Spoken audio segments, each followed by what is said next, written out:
चुनाव आयोग के एक्शन के बाद अब इस पर सियासत गरमा गई है। चारों तरफ से इस पूरे मामले पर सियासत तेज हो गई है। And it being a clear-cut case of throwing the MCC into the dustbin by the Prime Minister, Election Commission meekly surrendered to the whims of Shri Narendra Modi and Shri Amit Shah and chose not to take any action whatsoever. Has the MCC, originally known as Model Code of Conduct, now become Modi Code of Misconduct, to be applied to BJP's political opponents with total immunity for Prime Minister and BJP leaders?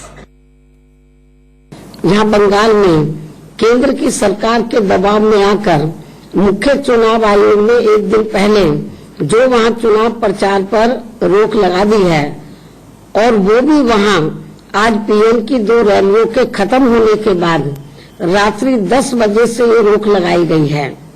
इसकी हमारी party कड़े शब्दों में निंदा करती है।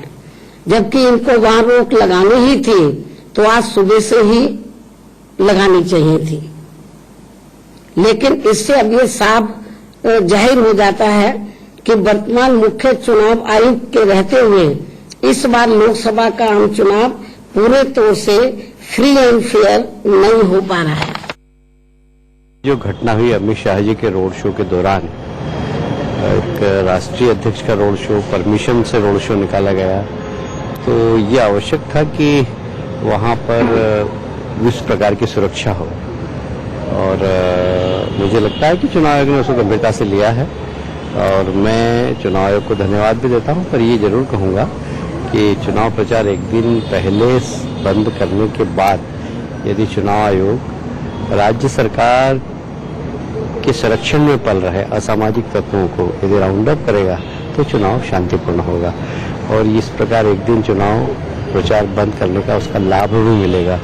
पर इनको राउंड अप करना बहुत जरूरी है, क्योंकि सेंट्रल फोर्स पोलिंग बूथ पे लगता है, और ये जितने असामाजिक तत्व हैं, एंटी सोशल एलिमेंट हैं, ये गांव में जाके बम फोड़ते हैं, रिवॉल्वर चलाते हैं, लोगों को डराते हैं, धमकाते हैं, उनके आई कार्ड छीन लेते हैं। तो ये जरूर करेंगे तो मैं सोचता हूँ चुनाव ये आखिरी दौर का ठीक तरीके से संपन्न हो जाए। जब हारते हैं तो आसन्न पराजय के लिए पहले से बहाने ढूंढे जाते हैं। फिर ये कहते हैं कि चुनाव आयोग के कारण हार गए या ईवीएम के कारण हार गए। सच बात यह है कि बंगाल में एक नई क्रांति पैदा हुई है जो तेजी से बढ़ रही है, और वो है हिंसा, गुंडागर्दी, विकास नहीं हुआ, उसके खिलाफ जनता के मन में इस बार भारतीय जनता पार्टी को जिताने का जुनून है, ऐसा मुझे लगता है। तो आप सुन रहे हैं प्रतिक्रिया चारों तरफ से आ रही है। पश्चिम बंगाल में जिस तरह से बीजेपी के राष्ट्रीय अध्यक्ष अमित शाह के रोड शो के दौरान हंगामा हुआ, आगजनी हुई, तोड़फोड़ की गई, मारपीट की गई, उसी के ऊपर आप सियासत देख रहे हैं जो गर्मा गई है। दीदी के बंगाल में गदर किस तरह मचा उसकी तस्वीर आपके सामने, साथ ही चुनाव आयोग का हंटर जो चला है, जिसके बाद जिसमें एक चहेते और बहुत ही खास बताए जाने वाले राजीव कुमार जो है ऑफिसर पश्चिम बंगाल के ममता बनर्जी के बेहद खास बताए जा रहे हैं, उनका बदलाव किया गया है, और उनको भी आज सुबह गृह मंत्रालय में रिपोर्ट करना था, जो अब तक नहीं पहुंचे हैं। सुबह 10 बजे का उनका समय था। चुनाव आयोग ने यहां पर कड़ा कदम उठाते हुए जो प्रचार का समय था उसे भी एक दिन घटा दिया है। कल शाम के 5 बजे तक चुनाव आयोग जो प्रचार होने वाला था उसमें समय की कटौती करते हुए आज रात के 10 बजे तक का समय कर दिया गया है, जिसको लेकर भी अब विपक्ष जो है वो सवाल उठा रहा है। पीएम मोदी की रैलियों पर सवाल उठाए जा रहे हैं। 2 तस्वीरें आपके टेलीविजन स्क्रीन पर हैं। पश्चिम बंगाल के कोलकाता में जो घमासान मचा हुआ है, जो जिस तरह से राजनीतिक आरोप प्रत्यारोप लग रहे हैं, वो आप इन तस्वीरों से समझ सकते हैं।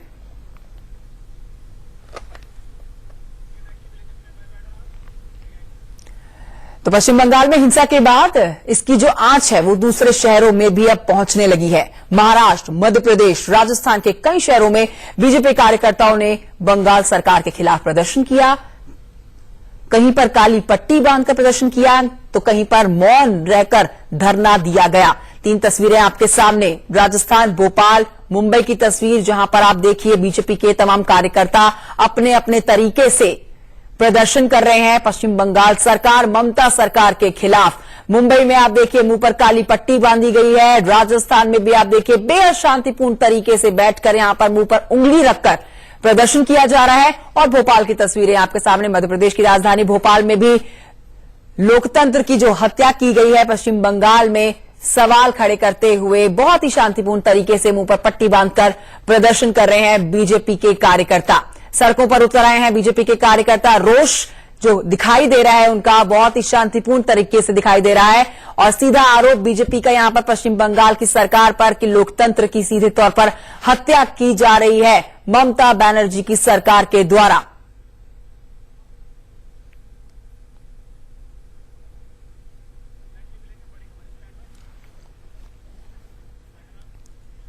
बड़ी खबर आपको इस समय की बता दें, पश्चिम बंगाल में लगाया जाए राष्ट्रपति शासन।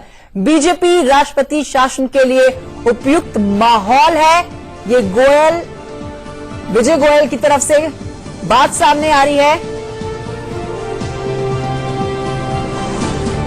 तो बीजेपी के नेता विजय गोयल की तरफ से कहा गया है कि राष्ट्रपति शासन लगा देना चाहिए पश्चिम बंगाल में।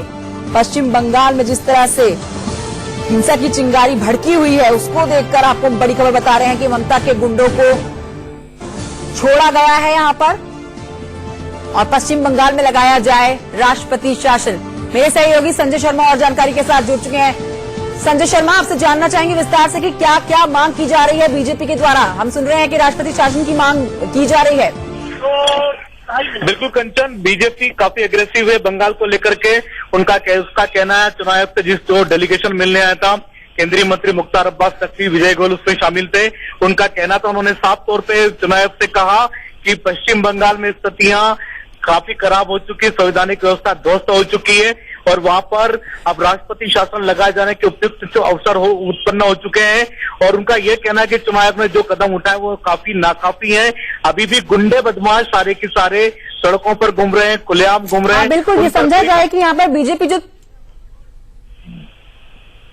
कार्रवाई नहीं की गई अभी तक। जरूरी है वहां पर फ्री और फेयर इलेक्शन के लिए कि ममता जैसे प्रधानमंत्री और अमित शाह जी को गुंडे कह रही है और इसी तरीके से पश्चिम बंगाल में जो क्रिमिनल्स हैं वो खुलेआम घूम रहे हैं, उनको भी पकड़ना जरूरी है निष्पक्ष चुनाव के लिए। क्योंकि ममता बनर्जी चुनाव हार रही हैं, वेस्ट बंगाल में बीजेपी आगे बढ़ रही है, उस फ्रस्ट्रेशन के अंदर वहां हिंसा भी कराई जा रही है और गलत शब्दों का प्रयोग भी किया जा रहा है। ममता बनर्जी कर रही है कि का सपोर्ट क्या कहा है कि बीजेपी के गुंडों ने वहां ममता ने ट्वीट भी किया, सबको थैंक। देखिए, ममता बनर्जी के पास सिर्फ आरोप लगाने के कुछ नहीं रह गए हैं। पूरे देश के अंदर भारतीय जनता पार्टी चुनाव लड़ रही है, किसी राज्य के अंदर हिंसा नहीं हो रही। जहां टीएमसी राज कर रही है वहीं क्यों हिंसा हो रही है? उन्होंने अपना कम्युनिस्टों का मॉडल अपना लिया है और हिंसा की राजनीति पे वो जा रही है क्योंकि वो चुनाव हार रही है। भारतीय जनता पार्टी और मोदी जी की जो लोकप्रियता है उसको देखकर अब वो सिर्फ आरोप, झूठ और हिंसा का सहारा ले रही है। मेरे सहयोगी संजय शर्मा जुड़े हुए हैं इस बड़ी खबर पर जानकारी के साथ। संजय शर्मा, इसका मतलब बीजेपी जो है वो इलेक्शन कमीशन की कार्रवाई से खुश नहीं है, संतुष्ट नहीं है, इसीलिए राष्ट्रपति शासन लगाने की मांग की जा रही है। बिल्कुल क्योंकि बीजेपी ने साफ साफ कह दिया चुनाव आयोग पर कि आपने जो कदम उठाए काफी नाकाफी हैं।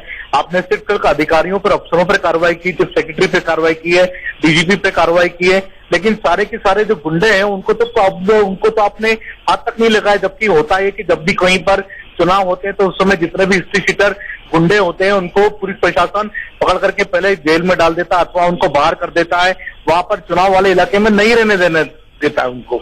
लेकिन ऐसा कुछ भी नहीं हुआ पश्चिम बंगाल में। वहां पर गुंडे, असामाजिक तत्व खुलेआम घूम रहे हैं, वहां पर चुनावी हिंसा का तांडव लगातार जारी है और वहां पर प्रशासन ने कोई कार्रवाई नहीं की है। चुनाव आयोग ने कार्रवाई करवाने के लिए प्रशासन पर कोई दबाव तक नहीं डाला है, सिर्फ कुछ अधिकारियों को उधर से इधर कर दिया।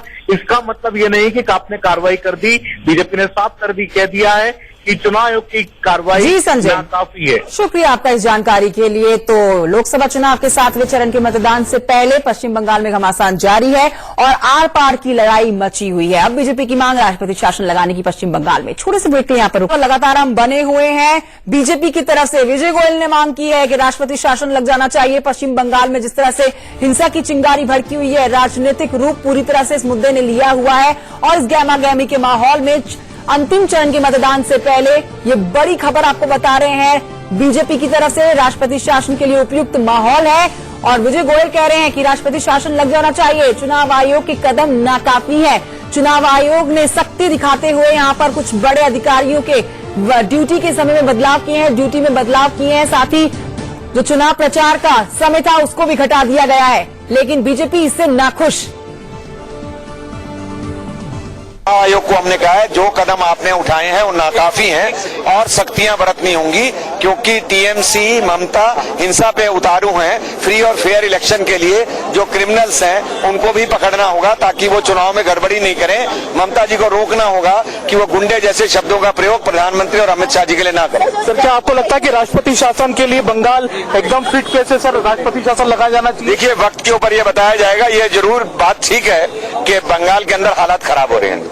ये थे केंद्रीय मंत्री विजय गोयल, जिनका कहना है कि बंगाल में हालत खराब है और राष्ट्रपति शासन लगाने की व्यवस्था हो सकती है, इस पर विचार किया जा सकता है। कैमरामैन पिंकी के साथ संजय शर्मा, इंडिया न्यूज दिल्ली। ये बड़ी खबर इंडिया न्यूज पर आप इस समय की देख रहे हैं। ब्रेकिंग न्यूज है, पश्चिम बंगाल में लगाया जाए राष्ट्रपति शासन। बीजेपी की मांग, विजय गोयल मांग कर रहे हैं कि बिल्कुल उपयुक्त माहौल है, उपयुक्त समय है जब पश्चिम बंगाल में राष्ट्रपति शासन लगा देना चाहिए। बार बार ममता बनर्जी का प्रधानमंत्री नरेंद्र मोदी को गुंडों की तरह बयानबाजी करना कहना बेहद गलत है और सवाल खड़े करना पीएम मोदी पर अब बर्दाश्त नहीं किया जाएगा। इसीलिए अब ये उपयुक्त माहौल है जब पश्चिम बंगाल में लगा देना चाहिए राष्ट्रपति शासन।